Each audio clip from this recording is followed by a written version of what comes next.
다 찬양하여라 다 찬양하여라 다 찬양하여라 모세도 탄생했으니 다 찬양하여라 이 세상에 멀더라 다 바닥하여라 다 바닥하여라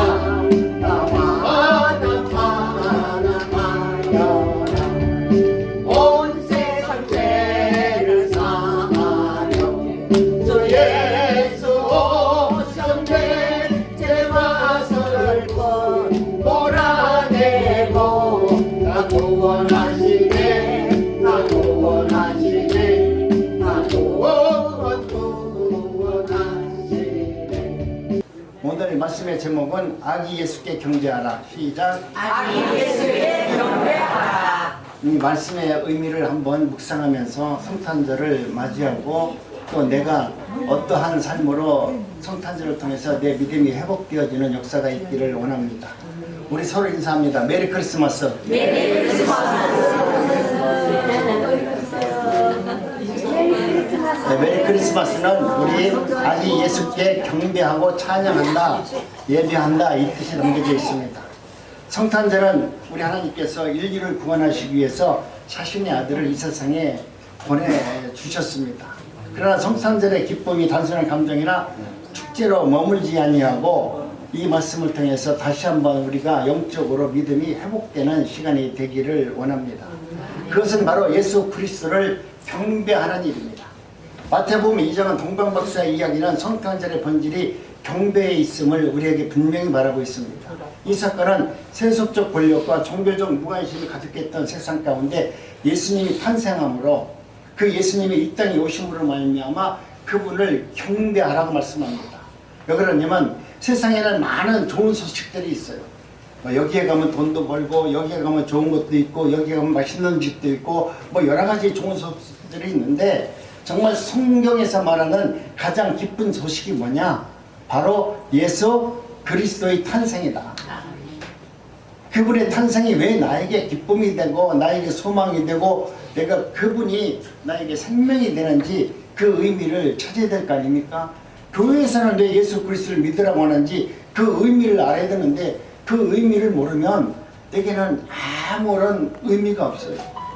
주님이 내 안에 이 땅에 오신 주님이 예수님이 탄생하셨대.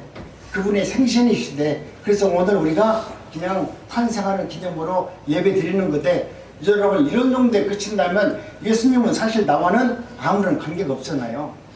예수님을 탄생하신 그 예수님을 내가 온몸으로 내 마음속의 주인으로 메시아로 모셔드렸을 때 그분이 나로 말미암아 함께 가고 그분의 말씀이 생명의 말씀으로 내 귀에 들려지기 시작할 때 그 말씀이 성경 말씀이 믿어지기 시작할 때부터 우리는 하나님의 능력과 은혜 가운데 살 수 있습니다.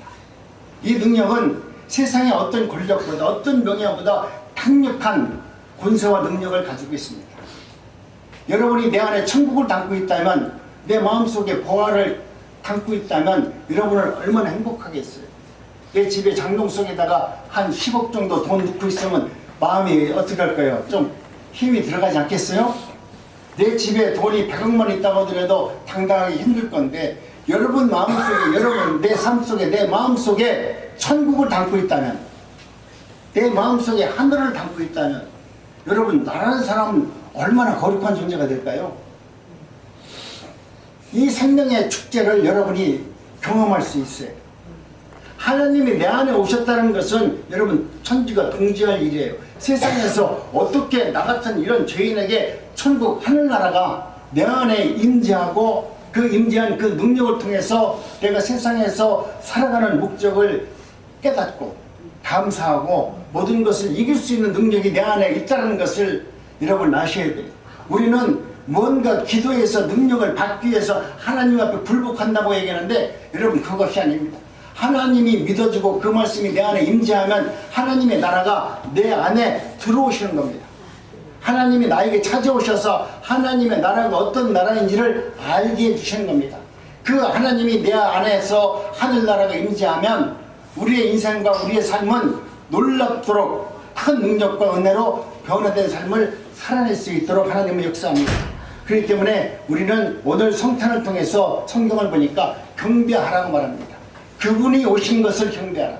그 아기 예수가 오늘 우리들로 하여금 천국을 나에게 주시는 놀라운 하나님 되심을 이야기하면서 그분을 경배하라고 말합니다. 근데 이 경배는 계시에 따라 움직이는 믿음의 결단입니다. 여러분, 내가 하나님의 말씀이 내가 임한다고 해도 모든 사람들이 다 아멘 하나요? 않죠? 하나님의 말씀이 내 귀에 들려진 자들만 하나님의 말씀 앞에 굴복할 수 있어요. 그 말씀 앞에 순종할 수 있어요. 여러분이 하나님의 말씀이 들려지지 않으면 하나님의 말씀은 그저 성경책에 나온 역사서에 불과하지만 그 말씀이 생명의 말씀으로 받아들이면 그 말씀에는 놀라운 능력이 담겨져 있습니다. 동방박사는 하나님을, 예수님을 모르는 사람들이었어요. 그런데 그 동방박사는 아주 먼 곳에서부터 우리 하나님을, 메시아가 자기가 평생 동안 공부했던 별을 보면서, 천문을 보면서 세상이 어떻게 돌아갈까, 하늘을 보고서 점을 치던 사람들이었는데 그들이 봤을 때 정말 자신들이 생각하지 못했던 놀라운 빛이 하늘에서 하나가 떠 있는 겁니다. 그걸 보니까 그들이 생각할 때는, 야, 이것은 예사로운 별이 아니다. 근데 그 예사로운 그 별을 바라보면서 가만히 있는 것이 아니라 그 별이 믿지 않는 동방박사들을 이끌어 가기 시작합니다.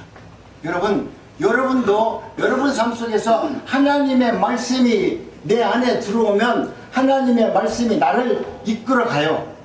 하나님의 말씀이 나를 변화시켜요. 하나님의 말씀이 나를 하나님 앞에 경배하도록 만들어요. 여러분이 하나님의 말씀이 여러분 삶 속에서 그렇게 동방박사가 별을 보고, 저것은 내가 평생 연구했던, 내가 생각지도 못한 별이 떴는데 그 별이 움직이는 걸 보고, 내가 저 별을 쫓아가서 내가 저 별에서 주는 의미가 뭔지, 새로운 왕이, 메시아가 탄생한다는 그 별이 무엇인지 내 눈으로 확인해야 되겠다. 그들은 그 말씀을 찾아갔습니다. 여러분도 하나님의 말씀을 목사님들이 혹시 전한다면, 그 말씀을 여러분들이 눈으로 보고 들었다면 여러분도 그 말씀을 보고 찾아가야 됩니다. 그 말씀을 붙들고 정말 이 말씀이 생명이 있는지, 이 말씀이 정말 메시아인지, 이 말씀이 천국 복음인지 여러분이 그 말씀을 따라가야 돼요.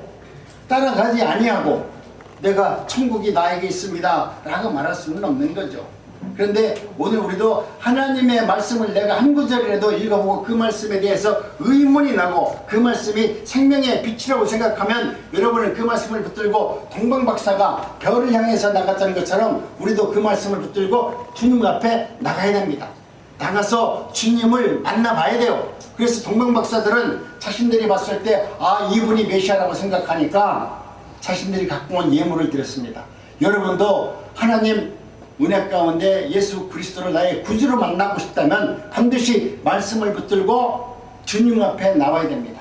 주님 앞에 나와서 여러분도 여러분의 물질을 드려야 되는데, 우리 세상에서 말하는 물질이 아니라 요즘 하나님께서 예수 그리스도가 말씀하는 것은 너희의 생명을 나한테 드려라. 우리는 하나님 옆에 헌금하는 거, 뭔가 열심히 하는 것을 이야기하는데, 성경이 말하는 것은 너희들의 생명의 말씀을 붙들고 나를 메시아라고 믿는다면 너희의 생명을 나한테 드려라.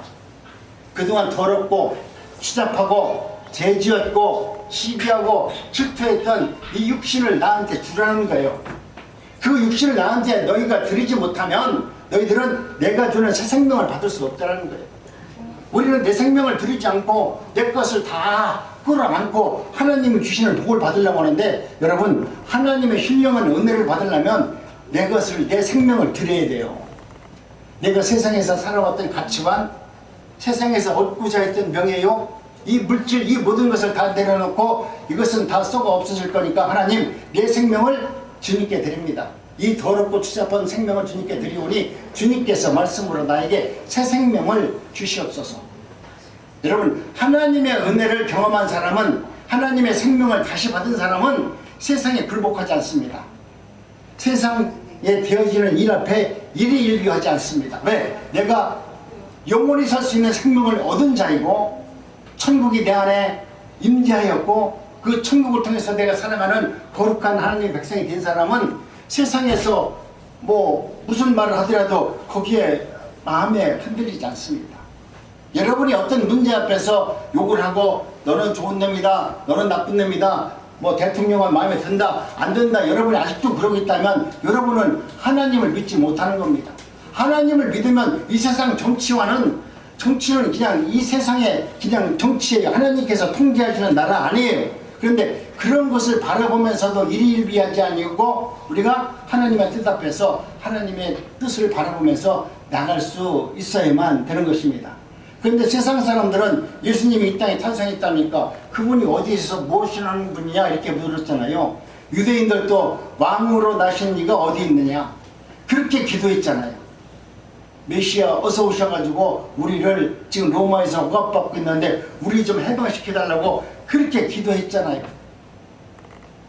애굽에서도 자기들이 440년 동안 열심히 하다가 잘 먹고 잘 살 때는 주님을 찾지 않다가 마지막에 고난을 당하니까 그때부터 하나님을 찾잖아요. 그래서 정말 하나님이 오시니까 하나님이 오니까 그 하나님이 자기들 갖다 편하게 잘 먹고 잘 살게 해줬습니까? 아니잖아요. 하나님은 너희들이 갖고 있는 이 생각과 가증스러운 삶을 다 어디야? 홍해 바다에서 다 버려버리고 정말 새로운 가치관으로 하나님께서 그들에게 광야에서 하나님의 나라가 어떤 나라인지를 알게 해주잖아요.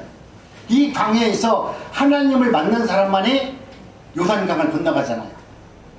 광야에서 하나님을 만난 자만이 정말 건널 수 없는 요단강을 건너가는데 요단강을 건너갈 때도 그냥 건너가는 것이 아니라 하나님의 말씀 언약의 법궤를 여러분 지고 갈 때 하나님을 의지하고 하나님만 바라보고 하나님의 말씀을 붙든 자만이 요단강을 건너가요. 그리고 여리고성을 돌게 하셔서 하나님께서 너희들의 힘으로 이 나라가 움직이는 것이 아니라 하나님의 뜻으로 너희들을 선택하고 너희들을 통해서 하나님의 나라가 이루어질 거라는 것을 그들에게 보여줍니다. 오늘 예수님이 이 땅에 오셨습니다. 유대인들의 왕으로 나신 이가 어디 있느냐? 이 질문은 단순한 천문을 통해서 메시아가 탄생하는 것이 아니라 하나님의 구속자적 신호를 우리에게 지금 말하고 있는 것입니다. 그렇기 때문에 저와 여러분들은 하나님의 말씀 가운데 오늘 우리들도 우리가 행하는 모든 것은 그저 내 인생관으로만 바라볼 것이 아니라 하나님은 나를 통해서 하나님의 나라의 전도자, 복음자로 사용하시고자 하는 하나님의 뜻이 담겨져 있어요. 동방박사들은 자신들이 그 많은 길을 걸어오면서 그냥 나는 메시아를 어떤 분인가 알고 싶어서 메시아를 찾아왔지만 하나님은 그들을 전도자로 세웠잖아요. 그들이 지나오는 모든 나라마다 올 때마다 그들은 천문을 바라보는 별을 탐색하는 사람들이었기 때문에 어느 누구도 그 나라를 그 사람들을 보면은 이 사람들은 평범한 사람들이 아니구나 알잖아요. 그러니까 아니 선생들은 여기 왜 우리나라에 왜 왔어요? 물어볼 거 아니야. 그러니까 그때 물어볼 때는 내가 그냥 지나가다 심심해서 지나가는 겁니다. 그렇게 말하는 것이 아니라 내가 별을 연구했는데 요즘에 세상에 보지 못한 별이 떠가지고 그 별이 지금 움직이는 곳으로 나는 가고 있습니다.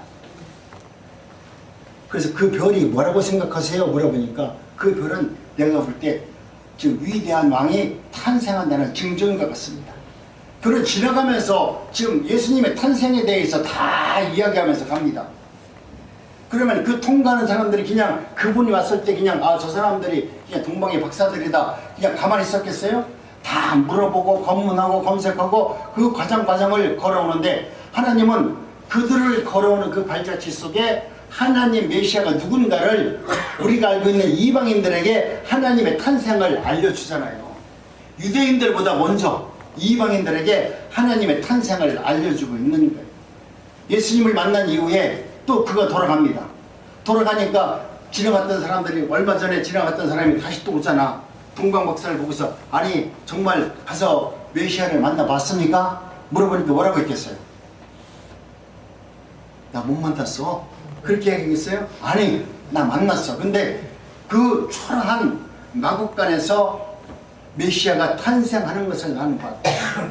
여러분 또 오던 길에서 가던 길에서 만났던 사람들이 물어볼 때마다 그는 메시아 탄생을 이야기했어요. 이것은 우리 주님께서 놀라운 개혁과 섭리가 있더라는 거예요. 우리 인간은 그저 우리 인간의 역사 속으로 그냥 우리가 흘러가는 것처럼 보이지만 여러분 그 흘러가는 역사 속에서도 지금도 하나님은 하나님의 나라가 누구인지를 끊임없이 우리에게 보여주고 있어요. 근데 우리가 그것을 영적으로 깨닫지 못하니까 동강목사가 그냥 지나가네? 또 왔다 가네? 우리는 그렇게 보고서 동강목사가 우리 동네 앞에 지나간 것만 기억하지 거기에 담겨져 있는 진리의 말씀을 찾지 못한 듯이 이 시대가 혼탁하니까 하나님의 영적인 말씀을 분별하지 못하는 거예요. 그냥 우리는 오늘 또 그렇게 하루하루 되어지는 일이 이런 것이다 라고 생각하지만 하나님은 촘촘히 하나님의 역사와 하나님의 뜻을 이 세상에 담겨 놓으셨어요. 그리고 동방박사와 같이 내가 믿지 않더라도 하나님의 나라가 어떤 나라인가를 알게 하도록 우리 인생들 삶 속에 담아 놓으셨어요. 그렇기 때문에 저와 여러분들은 하나님의 은혜 가운데 이제는 말씀 가운데 우리도 동방박사와 같이 주님을 만나게 되면 주님의 은혜를 경험하게 되면 저와 여러분들도 예수 앞에 엎드려 무릎을 꿇고 여러분 경배하는 삶을 살기를 원합니다. 이 경배가 그 당시 유대인들은 또 그 당시 동방박사들은 황금, 유황, 몰약이라고 얘기했지만 가장 소중한 것이라고 얘기했지만 우리는 여기에 물질을 얘기하지만 이제는 신약 시대에 와서는 이런 물질이 아니라 우리의 생명을 이야기하는 것입니다. 내 생명을 전부를 드려라. 내 생명 전부를 드리는 것을 지금 말씀하고 있는 것입니다. 오늘 저와 여러분들이 하나님께서 주시는 말씀이 비답해서 여러분도 어떤 믿음으로 반응하고 있습니까? 저와 여러분들도 이제는 하나님을 진정으로 경배하는 예배자로 서시기 바랍니다. 내 마음속에 주님을 경배하고 찬양하는 예배자로 섰을 때 하나님의 말씀이 들려지게 될 것이고 그 말씀을 통해서 하나님의 영광이 여러분의 삶 속에서 이루어지게 될 겁니다. 경배는 세상의 두려움과 방해를 넘어서는 순종입니다.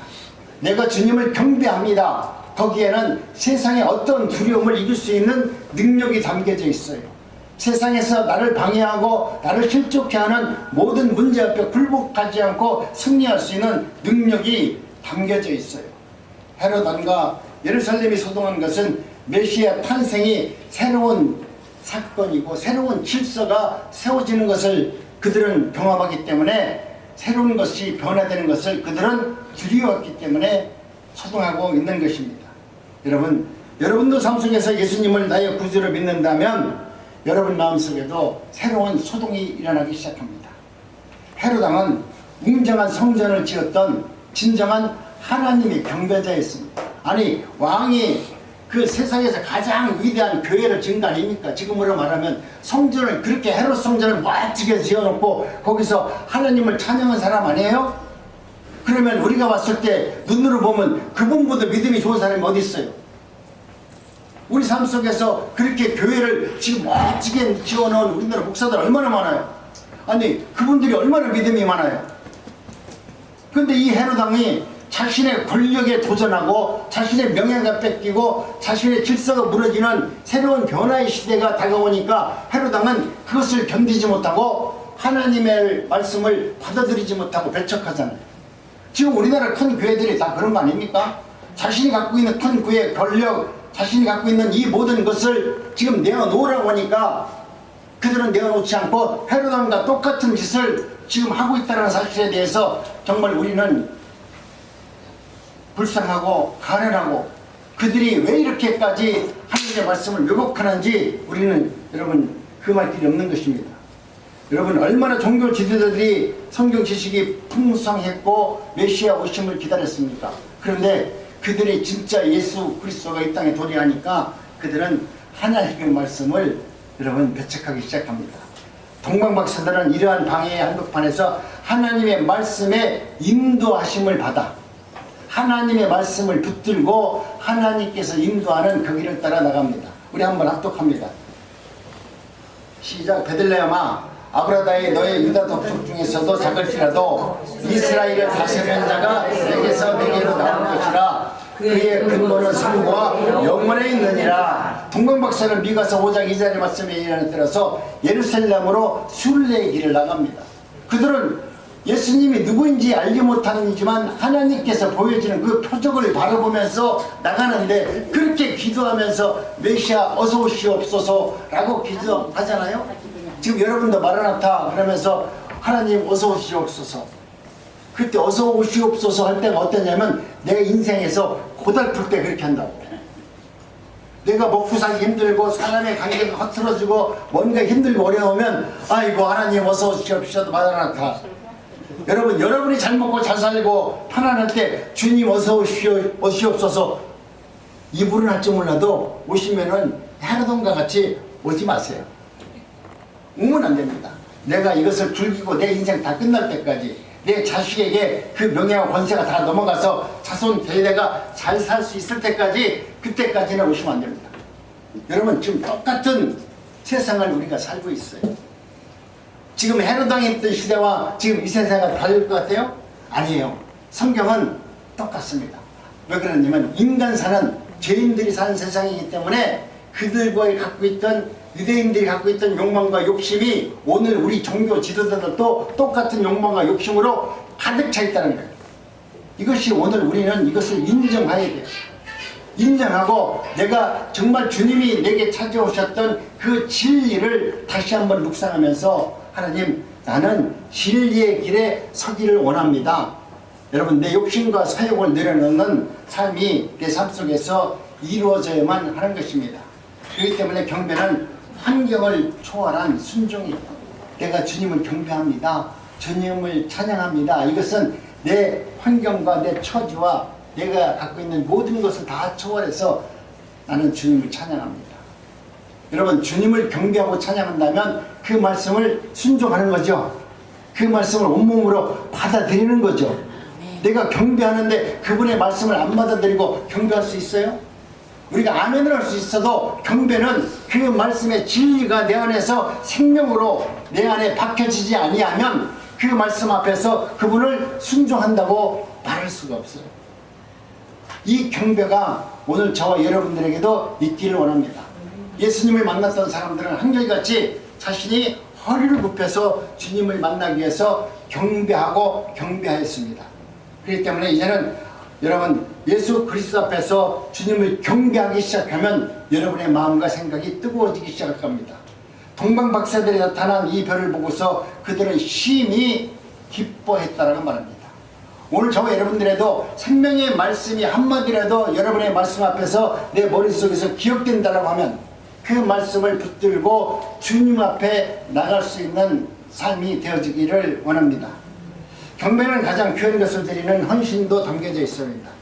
우리가 살아가면서 내 것이 소중하지 않는 사람이 어디 있겠습니까? 그런데 경배는 가장 소중한 것을 드리는 헌신이 담겨져 있습니다. 동방박사들은 아기 예수 앞에 엎드려 경배하며 자신이 갖고 있던 황금, 유향, 몰약을 드렸습니다. 이것은 가장 소중한 것을 드렸죠. 우리로 말하면 구약에서 말하는 이 황금과 유황과 몰약은 자신들이 생명같이 귀하게 여겼던 물건들이었습니다. 그것을 예수님께 드리는 것입니다. 황금은 그리스도 왕을 인정하고 왕께 경배하면서 드리는 예물이었습니다. 또 유황은 하나님께 드리는 제사에 사용했던 향으로서 예수님의 신성을, 하나님의 신성을 인정하면서 드리는 예물이었습니다. 또 몰약은 장례용품, 향품으로서 메시아가 고난을 받고 죽는 그 상징을 보여주기 위해서 몰약을 드렸습니다. 이 모든 것은 의미 없이 드린 것이 아니라 어떻게 하나님께서 준비해 주셨다는 거죠. 오늘 우리는 이와 같이 하나님의 뜻 가운데서 저와 여러분들은 어떻게 할 것이냐, 내가 주님의 은혜를 받고 주님의 말씀을 듣고 주님을 경배하고 주님께 예물을 드렸다면, 여러분이 그 말씀을 들었다면 이제는 여러분이 살아왔던 방법의 길로 가지 아니하고 하나님이 인도하시는 길로 나갈 수 있어야 돼요.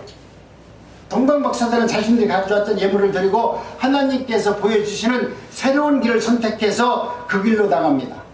여러분, 오늘 우리는 하나님이 우리를 부르셨다는 것은 여러분이 옛날서부터 살아왔던 그 구습을 쫓아가라고 우리에게 생명의 말씀으로 찾아오시는 것이 아니라, 하나님의 말씀이 내게 레마의 말씀으로 들리면 그 말씀은 반드시 나에게 새로운 길을 열어주는 능력의 길로 갈 수 있도록 새로운 길로 역사해 주는 것입니다. 이와 같은 은혜가 여러분도 믿음 안에서 있기를 원합니다. 동방박사들도 왕이 예수를 만나면, 메시아를 만나면 나를 만나고 가라, 그렇게 명령을 했는데도 그들은 이 세상의 권력자의 말을 듣는 것이 아니라 하나님의 말씀을 듣고 그 길로 가지 말고 하나님이 인도하는 그 길로 나가라고 하니까 여러분, 자기가 걸어왔던 길이 아닌 새로운 길로 나가게 되는 것입니다. 경배는 단지 예배의 순간에 머무르는 것이 아니라 삶의 방향을 바꾸는 겁니다. 내가 여태까지 살아왔던 삶의 방법이 아니라 하나님께서 원하시는 그 방법대로 내 인생의 터닝포인트를 삼아서 내가 가는 길을, 방향을 바꿔서 나가는 것이 바로 경배자의 모습입니다. 예수님께 경배한 사람은 세상의 요구를 따르지 않고 하나님께서 열어주는 새로운 길을 찾아서 나갑니다. 하나님께서 주시는 그 길이 생명의 길임을 알기 때문에 그 길은 내가 미지의 세계지만 하나님이 예비해 주시고 인도하시는 길인지 알기 때문에 그 길로 나갑니다. 그 길에서 만나는 수많은 고난이 있다 할지라도 이 고난은 나로 하여금 나를 더 성숙하게 만들고 나로 하여금 하나님의 나라가 어떤 나라인지를 알게 하는 생명의 길이라는 것을 알기 때문에 거기서 만나는 수많은 어려움을 믿음으로 극복할 수 있도록 하나님은 우리에게 믿음을 주시고 은혜도 주시고 또 능력도 주실 겁니다. 그런 일은 하나님께서 이미 내가 하나님의 말씀에 따라 그 길을 선택한 자들에게 주는 하나님의 진리입니다. 그렇기 때문에 어려운 문제가 있다 할지라도 여러분, 이 성탄을 통해서 하나님의 은혜 가운데 참된 은혜는 예수 그리스도를 경배하는 것입니다. 예수님을 경배하는 것입니다. 성탄절 맞아 우리는 동방박사에게 보여준 경배의 여정을 우리가 다시 한번 묵상해 보는 것입니다. 경배는 계시를 따라서 움직이는 겁니다. 하나님의 말씀이 나에게 어떤 계시의 말씀을 주셨다면 그 말씀을 인정하고 그 계시의 말씀에 따라서 살아가는 것을 의미합니다. 또 우리가 경배는 방해를 넘어 순종하는 것입니다. 우리가 하나님의 일을 하려고 하면 제일 먼저 찾아오는 게 뭐냐면 은혜가 아니라 사탄이 먼저 와가지고 내가 그 일을 못하도록 방해합니다. 참 귀신은 귀신같이 알아요. 내가 하나님 말씀대로 순종하려고 하면, 하나님의 뜻대로 살려고 하면 귀신이 나보다 나를 더 잘 알아가지고 내가 하나님의 말씀대로 순종하지 못하도록 내가 가장 약한 부분, 내가 이것만 건드리면 하나님의 일을 하지 못하도록 하는 그 연약한 부분을 알아서 거기를 딱 터치해서 하나님 앞에 순종하지 못하도록 만드는 것입니다. 여러분은 내가 정말 하나님 앞에 경배하고 하나님 말씀대로 살기를 원한다면 방해 요소가 있다 할지라도 그 방해 요소를 순종하는 만들어 주십니다. 하나님이 주시는 새로운 길을 선택한다는 것은 성탄에 대한 새로운 경배입니다. 이제는 어떤 문제가 있다 할지라도 그 문제 앞에 굴복하지 마시고, 내가 나이가 많은데 하나님이 이 새로운 길을 보내주는데 내가 거길 왜 가? 지금 허리도 아파 죽겠는데. 그냥 내가 왔던 길, 내가 익숙한 길, 그 길을 찾아간다면, 근데 믿음의 사람들을 여러분 가만히 보세요. 믿음의 사람들은 다 젊었을 때 순종하는 것이 아니라 다 할 수 없는 사람들을 선택했잖아요. 연세 들어가지고 자식도 못 낳는 사람에게 자식 낳게 하고, 전부 다 우리 할머니보다 연세들이 훨씬 많은 분들을 선택해서 하나님은 다 순종하게 하시고 그들에게 새로운 길을 열어주셔서 하나님의 나라가 어떤 나라인지를 우리같이 무지연자들에게 깨우쳐주기 위해서 하나님은 연약한 자를 들어서서 지식이 있는 자를 부끄럽게 한다고 하잖아요. 그러니 여러분에게 새로운 길로, 하나님의 은혜의 길로 여러분을 부르신다면, 하나님 내가 그 길을 가겠습니다. 아니, 이제는 그 길만 바라보고 가겠습니다. 내 나머지 여생은 내 마음대로 살았는데, 내가 80동안은 내 마음대로 내 고집대로 내가 하고 싶은 데 다 살았는데 이제 죽을 날 얼마 안 남았는데 이 나머지 시간은 그냥 하나님이 원하신 대로 그렇게 한번 살아보겠습니다. 여러분이 하나님의 말씀대로 한 1년간만 순종하면서 살면 그 다음서부터 살아가는 인생은 쉬워요. 우리가 운동할 때 내가 운동해보니까 언제가 제일 힘드냐면 한 2달간이 힘들어. 2달 동안은 이게 산에 올라가서 운동을 해야 되는지 날마다 고민해. 근데 이게 2달을 넘어가고 3달을 넘어가면 그 다음 살부터는 운동 안 하면 안 올라가면 몸이 아파서 안 돼. 계속 운동해야지. 여러분도 마찬가지. 여러분도 하나님의 말씀이 안 믿어지고 그 말씀이 내게 아무리 막막하게 들린다 할지라도 그 말씀에 순종하는 모습을 1년 동안 봤습니다. 나는 안 믿어져요. 그렇지만 하나님이 그리 말씀하시니까 내가 순종합니다. 하나님 순종합니다. 여러분 눈물 흘리면서 씨를 뿌리면서 앞으로 나가보세요. 그러면 가을 되면 열매를 얻을 수 있는 은혜를 하나님이 주시는 거예요. 근데 우리는 하지도 않고 그냥 오늘 내가 기도했으니까 내일서부터 좋은 일이 있을 거다 이런 착각에 빠지면 안 됩니다. 하나님은 무지하게 인내가 많으신 분이에요. 우리가 인내가 많은 것이 아니라 하나님은 무지하게 인내했어요. 그래 네가 고집펴라. 그래 오늘도 말 안 들어라. 그래 오늘도 네 멋대로 해라. 우리 하나님은 인내심이 너무나 많아서 우리가 방종하더라도 우리가 하나님의 길을 걷지 않더라도 하나님은 그래 내가 기다릴게. 네가 언젠가는 돌아올 거야. 내가 너를 택했기 때문에 너는 언젠가는 돌아올 거야. 하나님은 인내심이 많기 때문에 끊임없이 기다려요. 우리가 하나님의 은혜를 받는 것을 내가 인내하면서 기다린다고 거꾸로 말씀하는 거예요. 하나님은 인내가 우리보다 1000배 만배 많으신 분이에요. 그래서 우리가 어긋난 길 건넌다 하더라도 하나님은 기다리시고 기다리셔서 마침내 내가 너를 지명했고 택했기 때문에 너를 구원해 주겠다라고 하는 하나님의 은혜를 우리가 보게 되는 것입니다. 이제는 요즘은 너무나 세대가 바뀌어서 내 마음대로 하는 신앙이 있습니다. 내가 신앙을 생활하는 것도 내 마음대로 하는 거야. 예배도 이제는 내 마음대로 봐. 9시에 내가 11시에 예배 드린다고 하니까 나는 시간이 없으니까 오늘 인터넷으로 새벽 예배를 내가 드리고 오후에는 놀러 가야 되겠다. 내가 선택해. 모든 것을 요즘은 믿음의 사람들도 내가 선택하는 것을 믿음이라고 생각해. 그런데 믿음은 내가 선택하는 게 아니야. 하나님께서 나에게 정해준 시간이 있을 것이고 그를 통해서 하나님은 역사하는 건데 내 편한 대로 신앙생활을 한다면 신앙생활이 아니죠. 우리가 신앙생활을 한다는 것은 내가 불편하고 어렵고 힘들더라도 그것을 다 감수하고 내가 주님을 만나야 되겠다고 하는 일편단심으로 주님을 만나기 위해서 내 것을 포기하고 돈 버는 것도 포기하고 건강도 포기하고 모든 것을 포기하는 과정 속에서 나는 이 시간만큼은 주님을 만나야 되겠습니다라고 하는 그 결단이 하나님은 신앙이라고 말합니다. 그런데 우리는 내 편한 대로 내 마음대로 그렇게 한다면 하나님이 보시기에 이 세태를 얼마나 한탄하겠습니까? 언제나 기준은 나에게 있습니다. 이런 이상한 사람들, 이상한 일들이 지금 이 시대에 우리의 생각과 삶을 지배하고 있습니다. 이제는 하나님의 은혜 가운데 저와 여러분들이 한 번쯤은 내 삶을 한번 돌아보시기 바랍니다. 스트로멜이라는 한 연구원이 교회에 다니는 청년 7,000명을 대상으로 한번 질문을 했다고 말합니다. 당신이 하나님께 인정을 받으려면 무엇을 해야 합니까? 여러분도 믿음 생활하면서 가끔 그런 생각하시지 않겠어요? 내가 하나님께 그럼 인정을 받으면 어떻게 해야 되는지 한 번쯤 생각해 보지 않겠어요?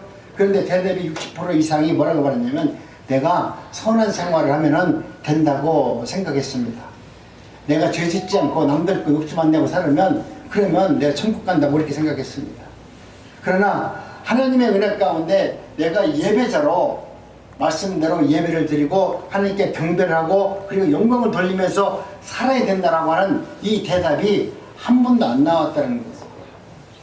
내가 예수를 믿으면서 주님을 경배하는 것입니다. 주님을 찬양하는 것입니다. 주님께 영광을 돌리는 것이 그리스도의 삶입니다. 이렇게 예배하는 것이 아니라 그저 내가 선하게 살고요, 죄 짓지 않고요, 남들한테 욕 안 먹으면 돼요. 이렇게만 살아도 요즘 세상에 뭐 평범하게 사는 거 아닙니까? 그렇게 얘기했대요. 이게 그 말이 언뜻으로 맞잖아요. 이 세대가 악한 세상에서 선하게 살고 죄 짓지 않고 내가 조금 남한테 나눠주고 이렇게 살면 잘 사는 거지. 근데 하나님의 편에서 보니까 그것은 아무것도 아니야.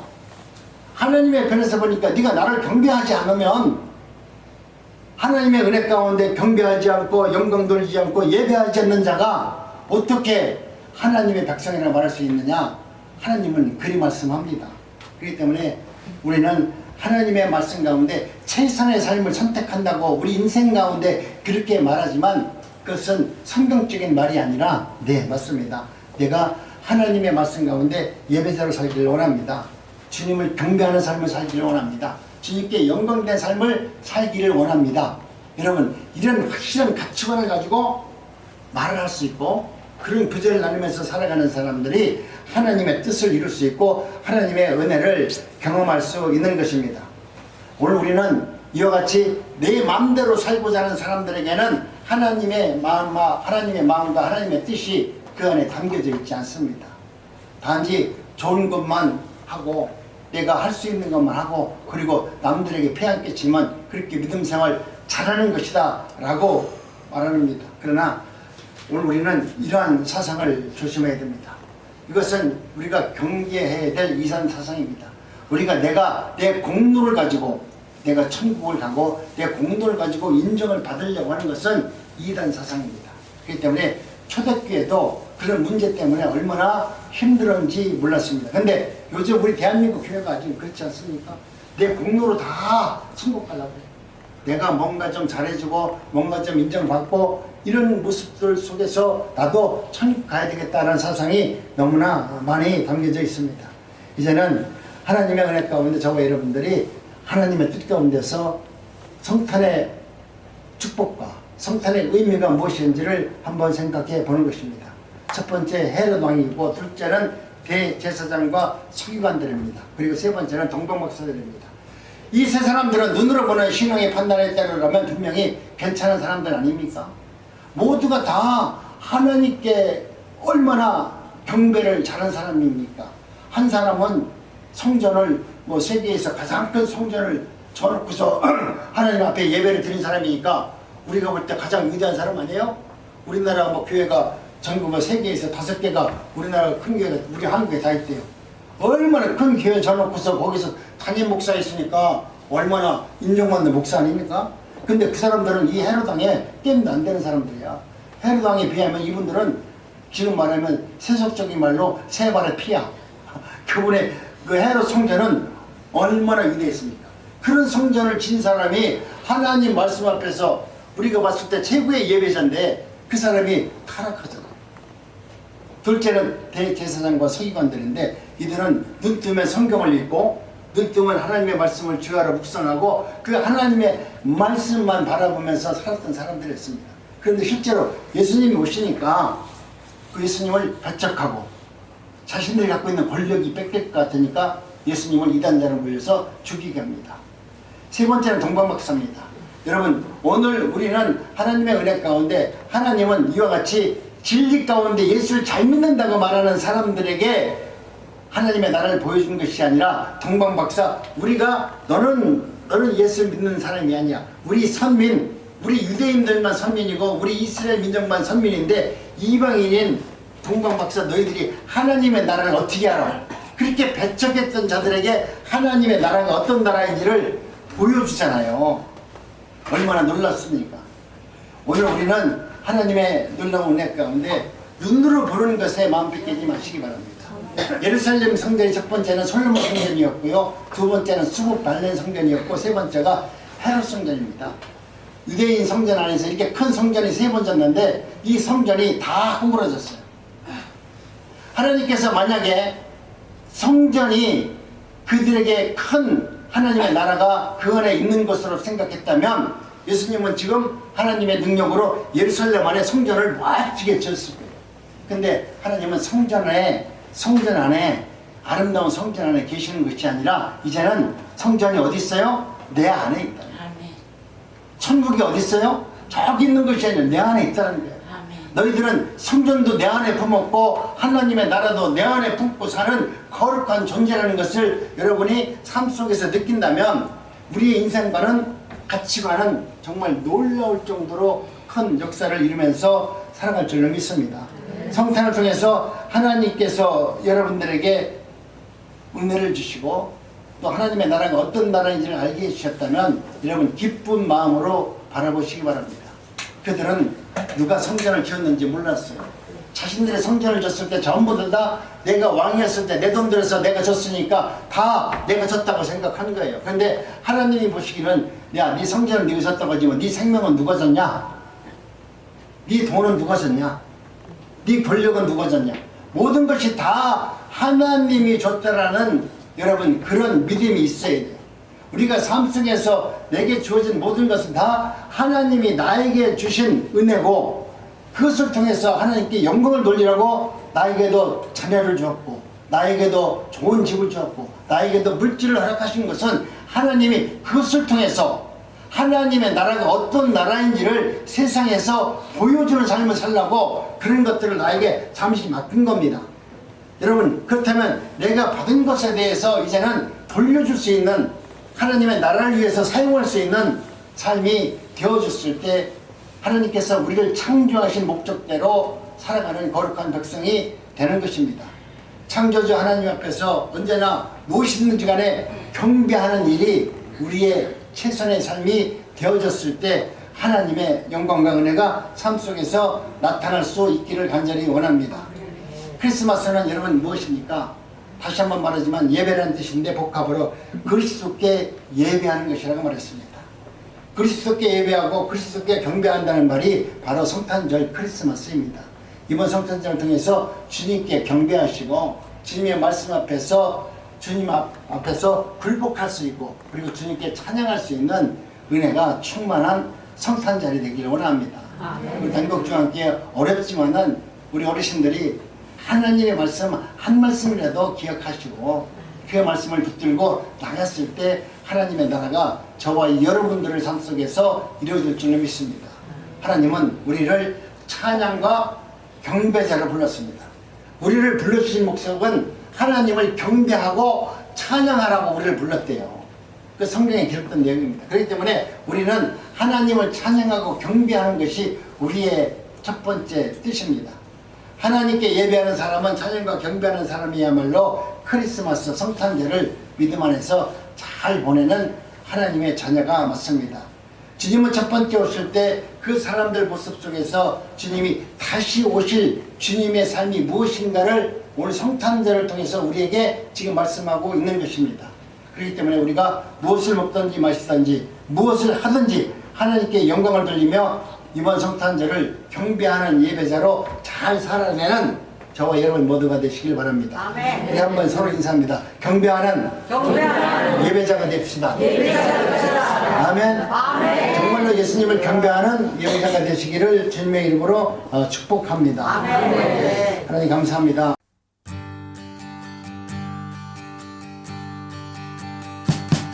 We wish you a Merry Christmas. We wish you a Merry Christmas. We wish you a Merry